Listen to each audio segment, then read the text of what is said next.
सकाळी सकाळी इतकं छान ऊन पडलेलं होतं. मग आज काही काम ठरलेलंच होतं. यांना सुट्टी काढायला लावली होती आज.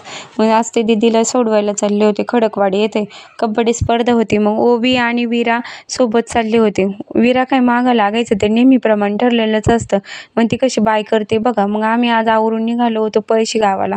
तिथं होती आमची शेती. शेतीमध्ये आज लागवड करणार होते. मग लागवडीसाठी टोळी बोलवलेली होती. मग टोळीचं काम चालूच झालं होतं लागवडीचं. मग बघितलं आम्ही काय किती रोप लागते कितीक नाही. मग ते म्हणले रोप कमी पडेल म्हणून आम्ही परत निघालो पळशीच्या दुसऱ्या शेतामध्ये. तिथं गेल्यावर रोप उपटायला सुरुवात केली. रोप उपटायचं काम चालू होतं आणि मी जुड्या बांधायचं काम चालू होतं.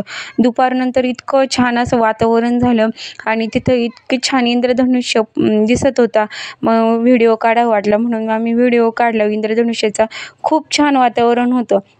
इतकं छान आणि इतकी हवा येत होती ना, म्हणजे वातावरण इतकं छान दिसत होतं ना, बापरे बघायजोगंच होतं. पण खूप छान.